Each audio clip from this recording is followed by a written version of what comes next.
Hey guys, and welcome to episode 2 of We Have the Technology, We Can Probably Build It. Today, what I'm going to be showing you how to do is acid etching metals. It's pretty cool. I've got a couple examples here. Basically, be able to do this kind of an effect. Got a couple different examples. There, the knife. Here's another one. So you can see kind of the different types of patterns that you can do. And today what I'm going to be doing is a set of silverware for you guys. So let's review what you need first. The items you'll need, first you want to make sure you have a plastic sheet or something to cover your the surface that you're working on, because the chemicals that you're working with will stain stuff and they're probably not great for getting on your furniture. So make sure you protect your surface.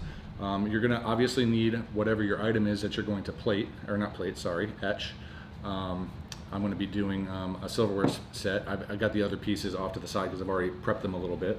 You're going to need a nail polish. Any color is fine, even the cheapest nail polish. I just got red because it shows really easily. You're going to want some rubbing alcohol in order to clean your object that you're going to be doing your etching on. You'll need nail polish remover in order to get the nail polish off at the end of the thing. You're going to need a container to hold your acid solution, something that's big enough to hold the item that you're going to be etching. You're going to need, I'll go to this one last, you're going to need paper towels for a little bit of cleanup, and then you're going to need ferric chlorite. This stuff is designed for doing printed circuit boards. It's designed for etching copper, so you can find it in just about any electronics store that does like specialty electronics for computers. You can also order it on Amazon or eBay pretty easily. Get a decent sized container so that you can do some larger objects. Something like this runs about 25 bucks. All right, so let's just get right into it. So the first thing that you want to do is you need to clean your object. What I'm going to do is I'm going to sand it first, because these are older spoons and knives, and I've already sanded the other ones. I just kind of want to get an even surface finish. So I'm going to do that, and we'll be back in just a minute.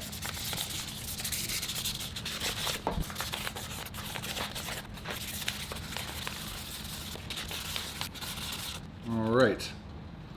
So that's pretty good. So you just want to kind of make sure you got a nice even surface finish on your item.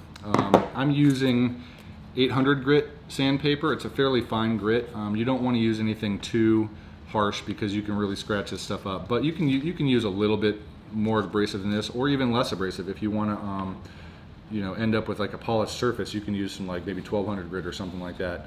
So that's the first time you're going to use this. You may use this again at the end depending on the kind of finish that you want on the final piece. So I'm just going to put it off to the side for now. Okay. The next thing you need to do is you need to clean off the surface of the object where you plan to do your etching. You don't want any oils or dirt from your hands contaminating it, because the acid won't be able to eat into the metal if there's a film of oil on there. So I'm just going to use a little rubbing alcohol.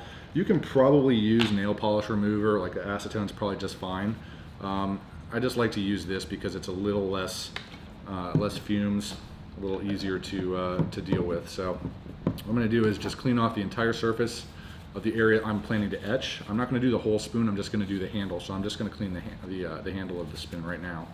And I also like that the alcohol dries off pretty quick, so you don't have to worry about it drying. So the next thing you're going to do is you're going to take your nail polish. Any kind of nail polish will work as long as it'll harden without UV light. If you have like gel nail polish, that probably won't work, but regular nail polish is fine. And best to use one that you can actually see the color on pretty well, so that it's a little easier instead of like using a clear or a gray or something. But literally anyone will work. The first thing you want to do is you want to protect the areas you don't want to etch. So when I dip this in the acid bath, the whole handle is going to go in, and the acid is going to go up to about here on the spoon. So I want to protect like this area of the spoon that I don't want the acid to eat away at. So what I'm going to do is I'm going to just take this and I'm going to cover just this area carefully.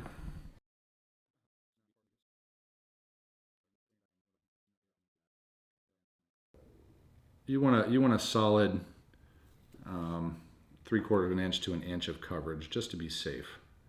All right. So that is how I'm protecting the surface of the spoon. Okay? And then next, what you're going to do is you're going to use your nail polish and paint whatever kind of design you want on your object. So I like to do a like kind of a polka dot pattern. I like how it looks, and so I've already done prepped my other pieces that way. So that's what I'm going to do on this spoon. It's going to take a little while, so we'll speed through this, and I'll show you what it looks like when it's all done. All right.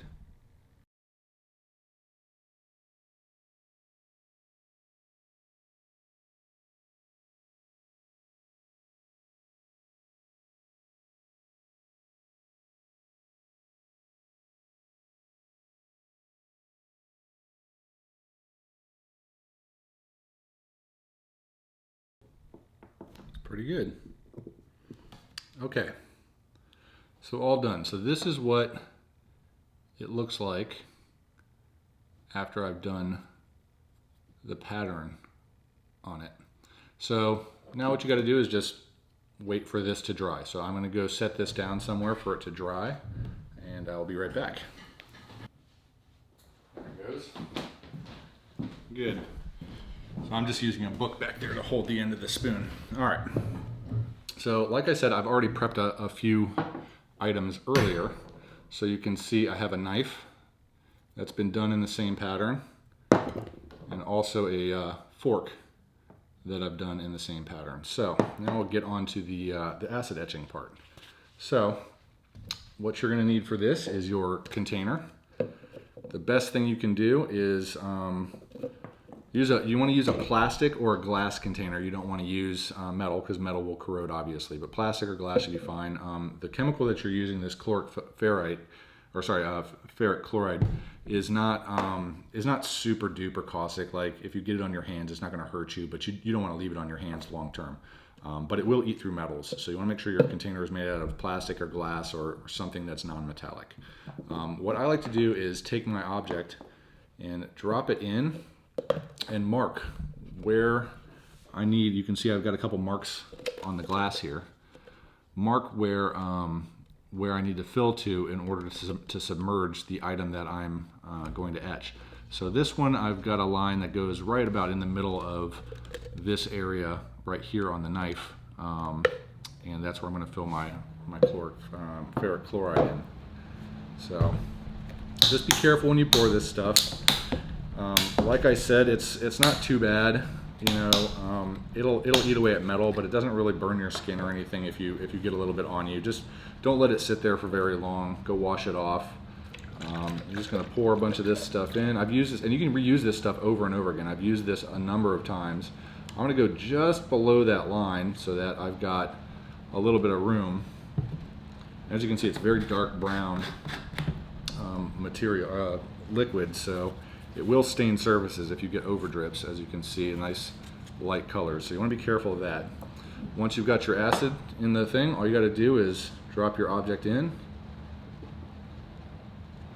carefully and just let it sit for about 20 minutes or so. So I'm going to go ahead and do that, and I'll be back as soon as that's done. Looks like we are back now. So I've had the knife sitting in the acid bath for about 15 minutes or so. I recommend between 15 and 30 minutes, depending on how deep of an etch you want.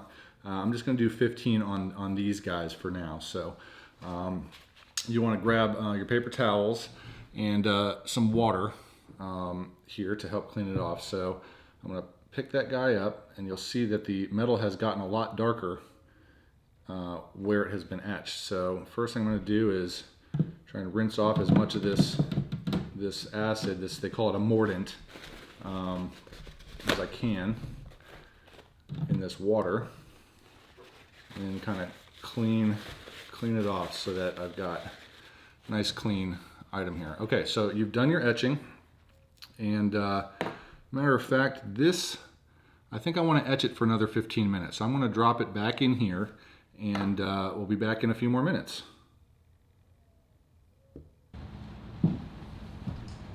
All right, back again. It's been another 15 minutes, and we'll go ahead and get this pull it out and clean it up. Again, water, some paper towels. I'm going to reuse a paper towel rather than getting a new one, since paper towels are kind of like gold these days. All right, so we'll pull that out, and yeah, it looks a little bit darker, so it looks like the mordant has done a better job after another 15 minutes or so. Rinse that off, wipe the stuff off of it. All right, so there we go.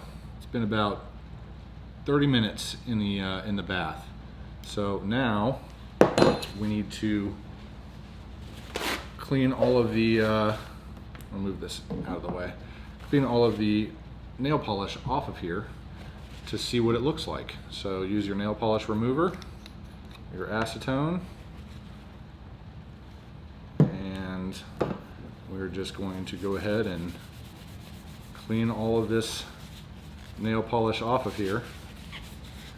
And you can see it's already starting to look cool. I don't know if you can see a good reflection on there, but you can see that the pattern has etched in nicely. Clean all the nail polish off.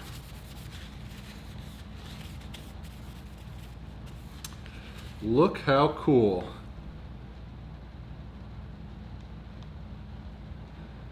So you can either be done now if you like the way this looks, or you can break out your sandpaper again and give it another sanding, and what that'll do is it'll just change the look a little bit so that it won't be quite as contrasted. I kind of like this, so I think I may just leave this. So I'm gonna go ahead and looks like I still have a little bit of nail polish on there. I'm gonna go ahead and finish up the fork and the spoon as well, and I will post a picture on the blog so you can see what the entire set looks like. Just some kind of last pieces of information. If you want to do a cool pattern like this, what you need access to is a laser printer. What you do is you would design the pattern that you want, and you want to print it out on a piece of label paper where all the labels have been taken off. So you have the glossy side of the label.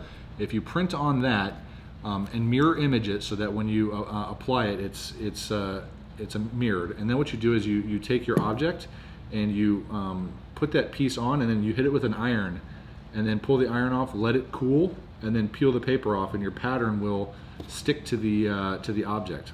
Other thoughts.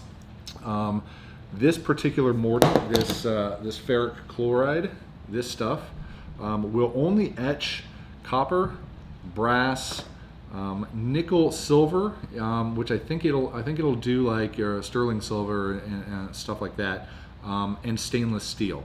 It's not going to etch regular silver. It won't etch through like a chrome plating. So whatever your main object is, you make sure it's one of those metals. All right, thank you so much for watching, and we'll see you next time.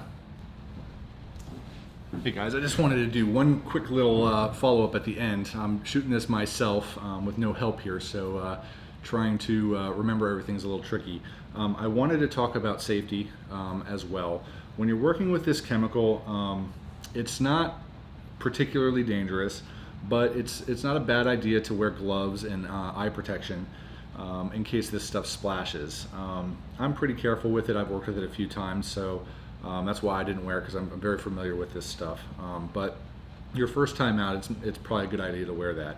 Additionally, the water that you use to clean off the acid from your item, you want to neutralize that before pouring it down a drain. You can use just baking soda, just dump a little baking soda in there, stir it up with some plastic implement, and then it's safe to dump down the drain. You want to flush your drain as well with some water for about 5 minutes afterwards, because this stuff is caustic and it will eat away at metal. But if you neutralize it with a baking soda, it should cover most of that. That's really it. Just be careful and have fun. This is really a lot of fun to do this stuff. Cool.